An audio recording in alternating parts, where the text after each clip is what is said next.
নমস্কার। আজকে আমি আপনাদের সামনে নিয়ে চলে এসেছি নিরামিষ পদের একটি পনিরের রেসিপি নিয়ে।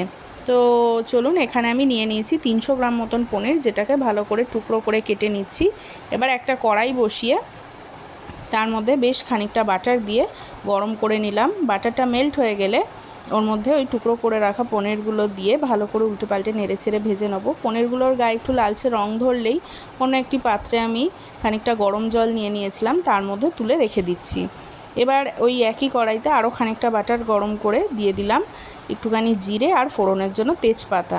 জিরে আর তেজপাতাটা ফোড়ন দেওয়ার পর দিয়ে দিলাম ডুমো করে কেটে রাখা আলুগুলো দিয়ে নেড়ে চেড়ে ভাজতে দেবো। এবার মিক্সিং জারের মধ্যে নিয়ে নিলাম বেশ খানিকটা পোস্ত আর কয়েকটা কাজু।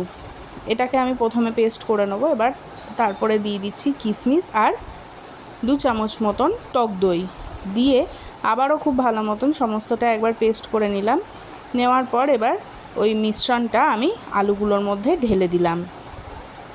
আলুগুলোর মধ্যে ঢেলে দিয়ে এবার যে রেগুলারের মশলা সেটা দিয়ে দিচ্ছি, নুন, লঙ্কার গুঁড়ো, হলুদ গুঁড়ো, জিরের গুঁড়ো দিয়ে আবারও একবার ভালোভাবে নেড়ে চেড়ে আমি সমস্তটা কষতে দেবো। সমানে নাড়তে হবে যাতে তলায় ধরে না যায়, কাজু আর পোস্তটার জন্য তলায় ধরে যেতে পারে।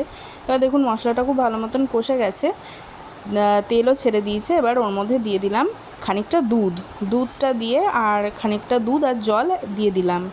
দেওয়ার পর ওই ভেজে রাখা পনিরগুলো ঢেলে দিয়ে খানিকক্ষণ ফুটিয়ে দিয়ে দিচ্ছি ক্যাপসিকাম, টুকরো করে কাটা ক্যাপসিকামগুলো। আমি খানিকটা স্বাদের জন্য মিষ্টিও দিয়েছিলাম, মানে চিনি অ্যাড করেছিলাম, সেটার ক্লিপিংসটা নেওয়া হয়নি। এবার ভালো মতন ফুটিয়ে ঝোলটা একটু শুকিয়ে গেলে ওপর দিয়ে ঘি ছড়িয়ে গ্যাসের ফ্লেমটা অফ করে দেবো।